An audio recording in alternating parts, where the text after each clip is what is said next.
Welcome to the deep dive.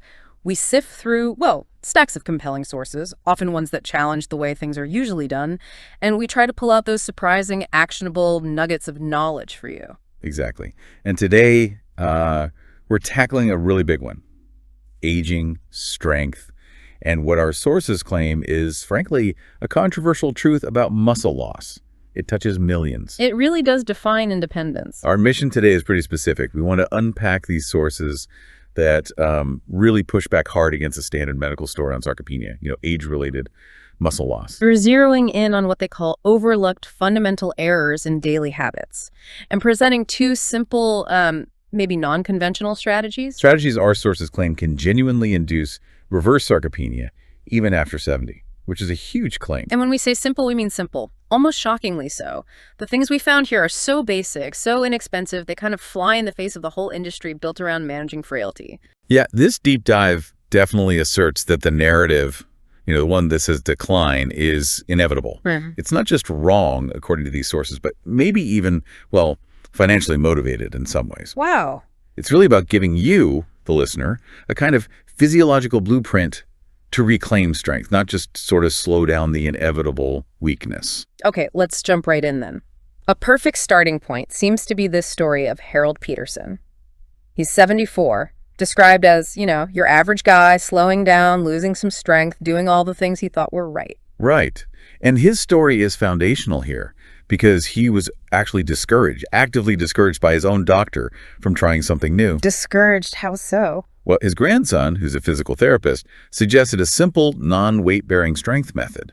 Harold mentioned it to his longtime physician. And the reaction? The doctor apparently looked at him and said it was, quote, too dangerous for someone his age, risking heart strain, joint injury. Advised him just to stick to gentle walking.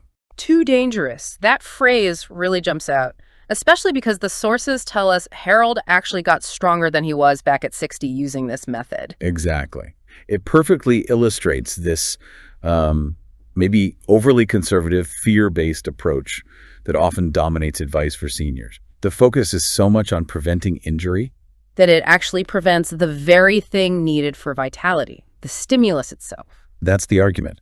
When you avoid the necessary signals for building or even maintaining muscle, you almost guarantee fragility down the line. The avoidance of risk becomes, ironically, the biggest risk. So the core claim here, the one these sources really hammer home, is that the common wisdom muscle loss is just part of getting older, except it is, they call it a lie. A strong word, yes. They argue the body is actually crying out for something specific, that the decline isn't caused by age itself, but by the cumulative effect of specific ongoing errors in daily routine. Errors that are hiding in plain sight, apparently. That's the idea, which leads to this almost cynical critique of the industry surrounding aging. You mean the financial side? Yeah. The sources flat out suggest the real reason this simple approach isn't widely known or prescribed is economics. If the solution is as cheap and natural as what Harold found, there's no money in it. Hold on. Are they really saying that doctors, maybe even without realizing it, are steering people away from safe, effective, natural methods because of financial incentives in the broader system? That's a huge allegation. Look, we're just reporting what the sources allege here. But the logic they present is, it's thought-provoking. All right. The medical system is heavily influenced by the companies funding research and developing solutions. You mean big pharma, the supplement industry? Right, the $40 billion a year supplement industry, pharmaceutical companies, even makers of specialized fitness gear for rehab. Their whole business model often relies on complexity. Patented drugs, fancy powders, expensive therapy sessions. Exactly, things that cost money and require ongoing intervention. If the answer to sarcopenia is basically in your fridge and involves a 7-minute routine, that model is disrupted, isn't it? The complex, expensive answer gets the spotlight. The simple, cheap one gets overlooked. That's the gist of their argument. That seems to be the core critique regarding why this isn't mainstream advice. Okay, so let's get back to Harold. The breakthrough, according to these sources, came via his grandson, the physical therapist. Right. The grandson noticed Harold's decline was different from his younger patients who had, say, a specific injury. Harold's was slow, systemic, relentless. And that led him to suspect something fundamental was wrong in the daily routine. Yes. A specific fundamental mistake hiding in plain sight, as the sources put it, made by apparently 9 out of 10 seniors. And that mistake is? It boils down to systematically under-signaling the muscle tissue, which sets us up perfectly for our first main section. Really challenging this idea that muscle loss is inevitable. Let's define the real biological problem. Okay, section 1. Sarcopenia more than just weakness. Yes. Let's unpack sarcopenia itself first. Medically, it's defined as the age-related loss of muscle mass and strength. And crucially, it tends to accelerate quite a bit after age 70.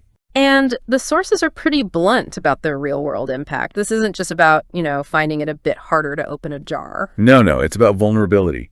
Serious vulnerability to falls, to fractures, to injuries that can, as they say, end independence in a split second.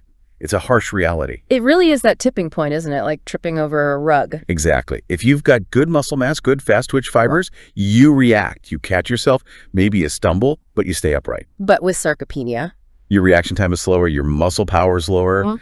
You can't generate that quick recovery step. You go down. And often that leads to the dreaded hip fracture. and that's the start of a downward spiral, right? Hospital stay, inactivity, more muscle loss. It's a vicious cycle. Bed rest accelerates muscle loss dramatically. What was maybe manageable frailty can quickly become severe dependence, sometimes permanent loss of independent living. It's terrifying. So how does the current medical approach typically handle this, according to the sources? Well, the analysis in our sources suggests it's often treated like an inevitable death sentence, something you can only try to manage, maybe slow down a bit. With things like physical therapy, maybe some medications. Right. Expensive physical therapy, sometimes medications that might have side effects. Yeah. But the underlying message is often, this is aging, learn to live with it. The assumption is you can't really reverse it. But this is where our sources pivot hard. They completely flip that script. They do. Their core argument is that sarcopenia is not fundamentally caused by getting older or the passage of time itself. Instead. It's caused by a specific physiological state called anabolic resistance, which gets worse with age. And it's triggered, or at least massively amplified, by a specific nutritional mistake. A mistake repeated day after day. Anabolic resistance. Okay, what does that mean in simple terms? Think of it like this. As we age, our muscle cells become kind of hard of hearing. They don't respond as well to the normal signals telling them to grow or repair themselves. So you need a louder signal. Exactly. A much louder, much more specific signal is needed to kickstart that growth and repair process, which is called muscle protein synthesis, or MPS. Without that loud signal, the muscle just doesn't get the message. And this daily mistake that apparently 9 out of 10 seniors are making, the one they think is healthy, but is actually undermining their muscle. It's how they eat protein. They systematically fail to send that loud signal because they spread their protein intake out across the day in small amounts. In small amounts, like 15, 20 grams at a time, maybe? Or even less sometimes. Yeah. It's a habit built on decades of, well, what the sources call outdated nutritional advice. Advice that just doesn't account for the specific needs of older muscles dealing with anabolic resistance. Interesting. Which leads us directly into section 2, right? The leucine threshold and protein timing. Breaking down those habits. Absolutely. This is where we get into the nitty-gritty of why that common healthy approach backfires for older adults. So the flawed approach is eating protein spread out a little bit at breakfast, maybe some at lunch, a bit at dinner. Precisely. Never getting a large, concentrated dose at any single meal. Maybe 15 grams here, 20 grams there. And why do people do that? What's the thinking behind it? Well, often it's based on old advice. Maybe they were told years ago that large protein amounts are hard on the kidneys, Right. something largely debunked for healthy individuals. Or they assume smaller meals are just easier to digest, especially if appetite isn't great. But that advice might have been fine for a 40-year-old, maybe. Possibly. Or at least the consequences weren't as severe. But the sources stress that because of anabolic resistance, what worked at 40 or 50 is simply not enough at 70 or 80. The threshold for triggering muscle growth has gone way up. The muscle cells are hard of hearing, as you said. They need that louder signal. Exactly. The body needs a significantly higher, more concentrated trigger dose of protein to overcome that resistance and actually initiate muscle protein synthesis, MPS. Okay, so what's the solution? The sources talk about something called leucine threshold loading. Right. This gets into the science of why a concentrated dose works. To trigger MPS, you need to activate a specific pathway in the body, often called the mTOR pathway. Think of MTOR as the master switch for building muscle. The metabolic on switch. Good way to put it. And to flip that switch, especially in older adults, you need a sufficient amount of one specific amino acid acting as the key. That amino acid is leucine. Leucine, okay. It's like the most important ingredient in the protein for this purpose. It's the primary trigger, yes. If you don't get enough leucine in one go to hit that threshold, the MTOR switch doesn't flip. The protein you ate might just get used for immediate energy or converted to glucose. But it doesn't go towards building or repairing muscle tissue. It's wasted, in effect, for muscle building. Essentially, yes, from a muscle building perspective. And our sources are very specific about the amount needed after age 70 to reliably hit that leucine threshold and flip the MTOR switch. What's the magic number? They consistently point to 25 to 30 grams of high-quality protein consumed in one sitting. Not spread out, but all at once, within a relatively short window. So less than 25 grams, say 15 or 20 grams at a meal, probably isn't enough for most older adults. Often not enough to reliably stimulate MPS, according to this research. It might maintain things minimally, but it won't overcome the anabolic resistance to actually build or significantly repair muscle. You need that higher concentrated shout. There's an analogy in the sources, right? About a campfire. Yes, it's a great one. Imagine trying to start a roaring campfire that's your MPS, your muscle building. You can't do it by tossing one tiny twig onto the embers every hour. The twig just smolders, maybe gives off a tiny bit of heat, then it's gone. Right. It never reaches that critical point of ignition. To get a real fire going, you need to pile on enough kindling and maybe a small log and enough fuel all at once to generate significant heat and catch properly. That's the 25 to 30 grams of protein. Enough kindling in one go to ignite MPS. Exactly. You hit that threshold, you get the leucine load, the MTOR pathway fires up, and you get several hours of active muscle repair and synthesis. If you don't hit it, you're basically just spinning your wheels nutritionally, even if you think you're eating enough protein overall throughout the day. And the impact on Harold when he made this one change, shifting from spreading protein out to having one big dose, was pretty dramatic. Astonishingly fast, according to the accounts. He stopped the small snacks and focused on getting at least 30 grams of high-quality protein in one meal, typically within a 2-hour window each morning. And the results. This was even before adding the special movement technique, right? Correct, just the dietary shift. Within 3 weeks, they measured a 15% increase in his grip strength. 15% in 3 weeks. That's huge. Grip strength is a major indicator, isn't it? It's a massive proxy for overall muscle health, and importantly, the ability to prevent falls or hold onto things for support. They also saw a dramatic improvement in his walking speed, another key clinical marker for longevity and function. But the one that really hits home emotionally is getting out of a chair. Yes. He regained the ability to stand up from a chair without using his hands or arms for support. Think about what that means for daily life, for dignity, for independence. Sarcopenia slowly steals that ability, and getting it back signals significant recovery in leg and core They're strength. fundamental. And beyond the numbers, Harold reported feeling strong again, feeling confident. He wasn't constantly worried about tripping on uneven ground because he felt he could actually catch himself. That mental shift from fear back to confidence is maybe the biggest win. Okay, so we've established the amount 25 to 30 grams and the timing concentrated in one sitting. Now, the million-dollar question, what protein did Harold use? Because not all proteins are equal, apparently. Right. This brings us to section 3, the superior protein source. And importantly, debunking those decades of cholesterol fears that has held so many people back. This is where it gets even more controversial, doesn't it?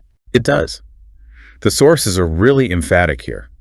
They argue that most seniors make a critical mistake thinking all proteins are interchangeable. Chicken breast, fish, whey protein powder, plant-based options. They're not all the same for this purpose. Not according to this research, Yeah. especially when the goal is maximizing that leucine trigger and ensuring maximum bioavailability for older adults. The type matters immensely. So what was the protein that worked so well for Harold and also for another case study, Eleanor?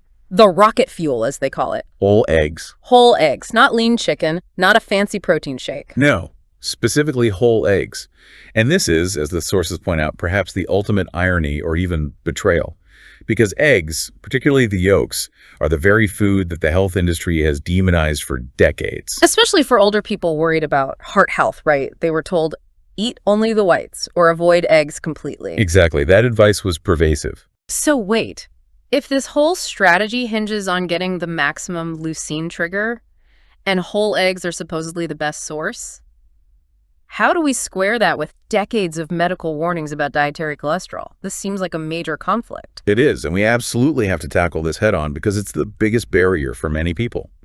The sources lean heavily on more recent, robust scientific data. What does the newer science say?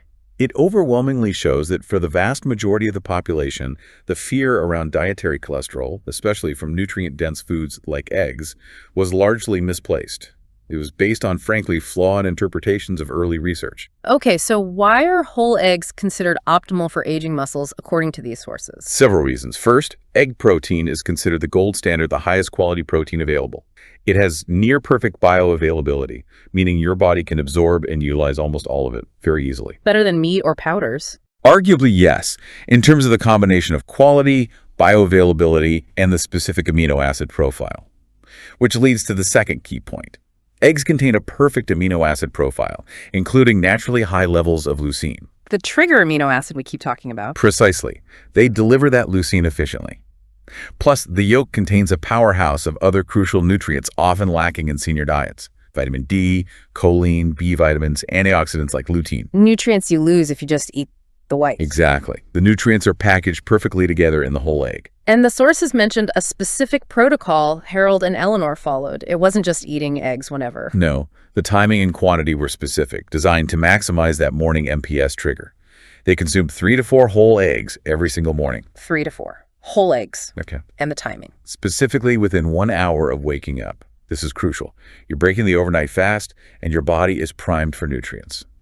Hitting it immediately with that high leucine, high-quality protein signal is key to kickstarting MPS for the day. And they did something to help absorption, too. It wasn't just boiled eggs. Right. They amplified absorption by cooking the eggs in a specific type of high-quality fat, either grass-fed butter or coconut oil. Why those fats? They help with the absorption of the fat-soluble vitamins in the yolk, like D and K, and provide clean energy without causing a big insulin spike.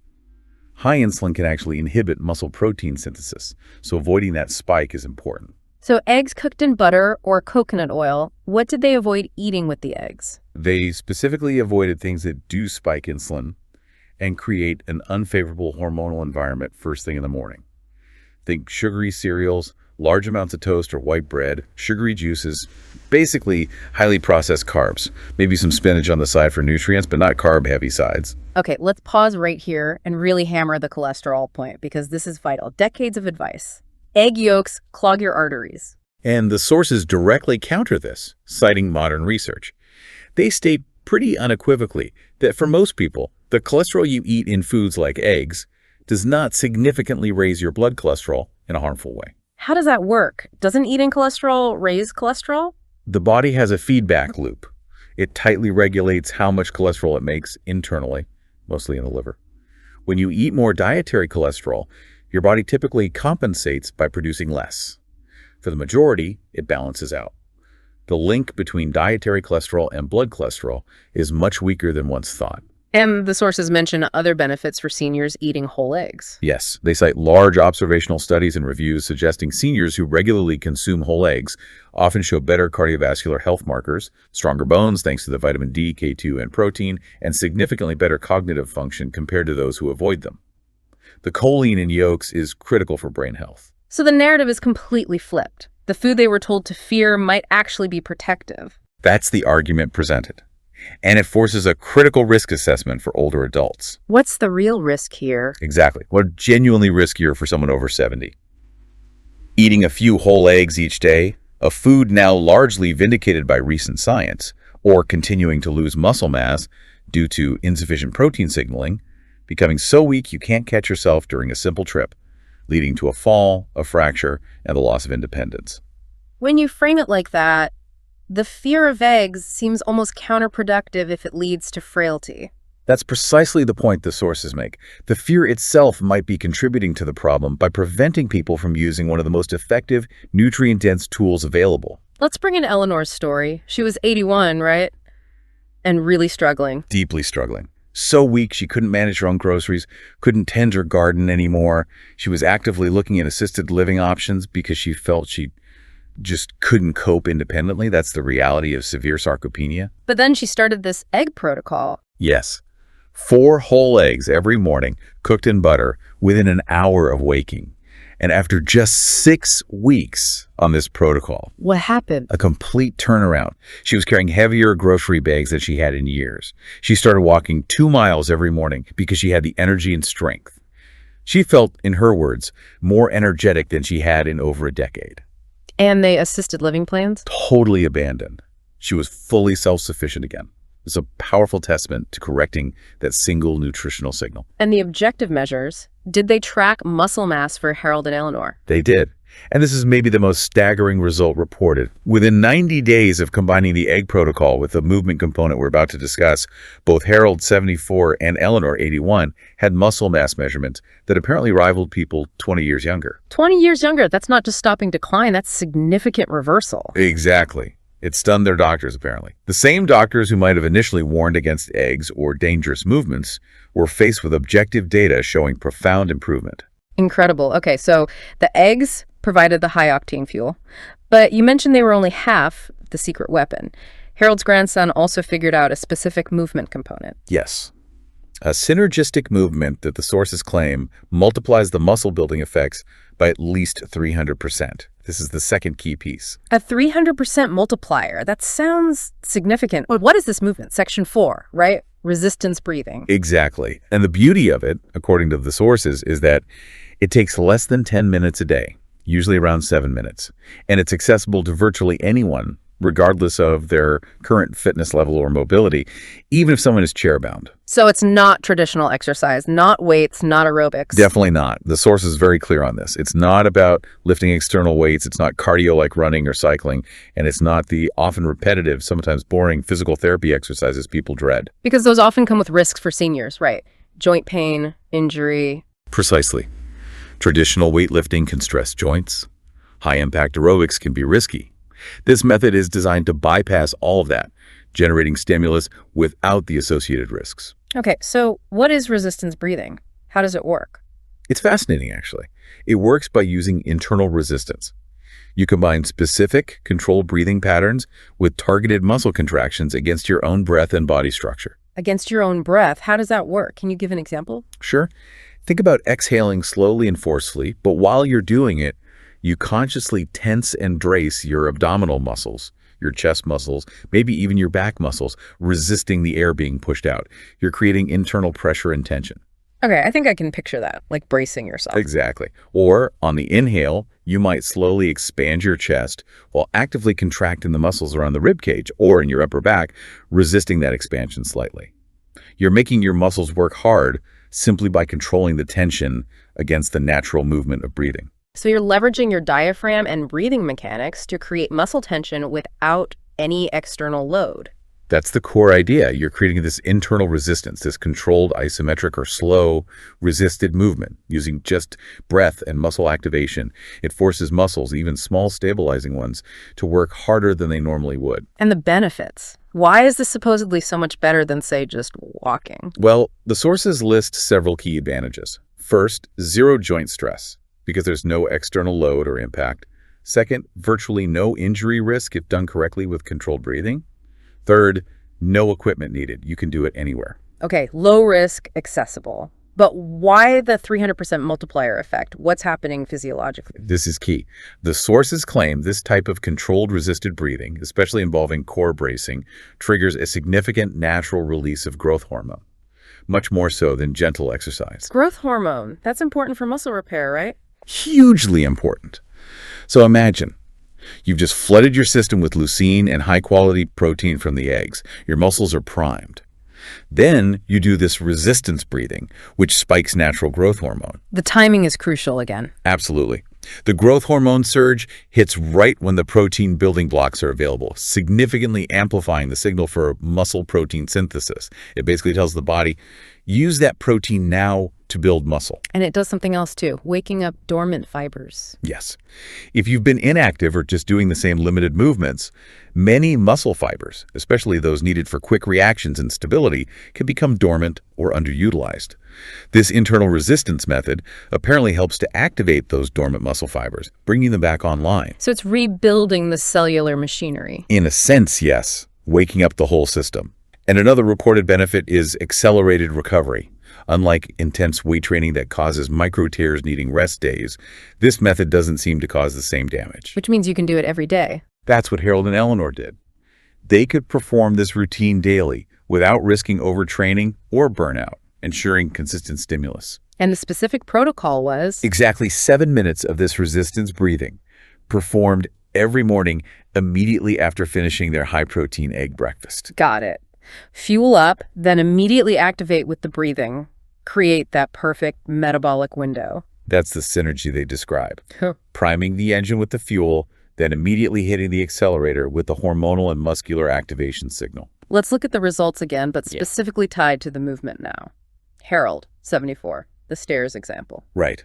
After incorporating the resistance breathing, he reported being able to walk up 3 full flights of stairs without stopping or needing to pause. First time in 5 years he could do that. That shows real functional leg strength improvement. And upper body. Significant improvement there, too. Enough that he felt comfortable and strong enough to lift his young granddaughter again, something he'd stopped doing for fear of dropping her or hurting himself. That's a quality of life measure right there. Absolutely. And Eleanor, 81, what changes did the movement bring for her? For her, key improvements were in posture. She stood taller, straighter, and developing what she described as rock-solid balance. Her core strength increased dramatically. Which links back to fall prevention, right? Core strength is vital for stability. Paramount. That improved stability and core strength allowed her to confidently return to social dancing, a passion she'd given up due to frailty and fear of falling. Dancing at 81 after thinking about assisted living, that's quite the comeback. It really underscores the potential impact. These anecdotes suggest the combination, the right nutrition signal at the right time, plus the right low-risk movement stimulus can be incredibly powerful. It seems like the secret weapon against aging the sources promised, removing those twin fears, fear of the wrong food and fear of injury from exercise. Exactly. It simplifies the whole approach, making it feel achievable and safe, unlike complicated gym routines or diets. Which brings us nicely to section 5, pulling it all together into the complete routine and the final takeaways for you, the listener. Right. Let's summarize the actionable steps, because the sources emphasize the simplicity.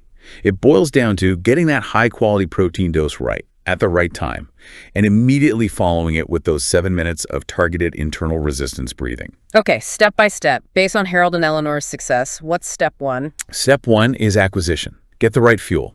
The sources strongly recommend sourcing the highest quality eggs possible, specifically pasture-raised. Why pasture-raised? Better nutrients. Yes, generally a better fatty acid profile, higher levels of vitamins like D and E, and potentially more of those key amino acids. Yeah. It's about maximizing the quality of that initial protein load. Okay, get the best eggs you can find. Step 2. Step 2 is nutritional loading. Timing and quantity are key here. Consume 4 whole eggs, not 3, not egg whites, but 4 whole eggs. Cooked how? Cooked in a quality fat, grass-fed butter or coconut oil to aid nutrient absorption and provide clean energy. And consume this meal within 1 hour of waking up. Any side. Maybe a handful of spinach or other greens cooked with them for micronutrients, but avoid carb-heavy sides like toast or potatoes during this specific meal to keep insulin low. Got it. 4 whole eggs cooked in good fat within an hour of waking. Then, step 3. Step 3 is the multiplier. Immediately after finishing the eggs, perform 7 minutes of resistance breathing. Fuel, then activate. Precisely. That ensures the protein and the growth hormone released by the breathing work together optimally for muscle repair and growth. That's the entire core routine. Simple, but specific. And the sources convey a real sense of urgency about starting this, don't they? They do. They warn that every day you delay, especially if you're over 70 and already noticing decline, is potentially another day of irreversible muscle loss. It pushes you closer to that tipping point where weakness becomes permanent. Frailty isn't static. It tends to accelerate if unchecked. But alongside the urgency, there's a strong message of hope based on Harold and Eleanor. Absolutely. Their stories are presented as proof of concept. If people in their late 70s and early 80s, starting from points of significant weakness, could not only stop, but reverse muscle loss, achieving muscle metrics comparable to people 20 years younger. Then it suggests that you, the listener, likely can too, regardless of your current starting point or age. The potential for improvement is there. It's about leveraging your body's natural biological signals, giving it the specific nutritional key it needs, leucine threshold, and combining it with a safe but powerful movement stimulus, resistance breathing that triggers growth pathways without the risks of traditional exercise. And it really does stand in stark contrast to the complexity and cost of the mainstream anti-aging market. It's almost comical, as the sources frame it. Billions spent annually on engineered protein powders, complex supplements, expensive gym memberships or equipment, yet potentially the most powerful muscle-building food for this demographic costs maybe 25 cents a serving. That cost comparison really makes you think, doesn't it? It forces you to question the prevailing narratives. If something this simple and cheap could be so effective, what other straightforward natural solutions might be getting drowned out by industries that profit from complexity and ongoing treatment rather than simple resolution? Which leads us to our final provocative thought for you today, drawing directly from this deep dive. If your muscles, as these sources suggest, are literally crying out for a simple nutritional signal that leucine threshold load, conveniently delivered by whole eggs, and if responding to that signal also benefits your heart, bones, and brain, then what else in your daily routine, perhaps based on decades of advice that might now be outdated or even debunked, could be unintentionally costing you your health, your strength, and ultimately your independence? It's worth considering. Maybe the path back to strength isn't about adding more complexity or expense, but about identifying and correcting one or two fundamental systemic mistakes hidden in plain sight, perhaps obscured by old fears or outdated information. Something to definitely mull over. Thank you for joining us on this deep dive. We hope you found it valuable. We'll see you next time.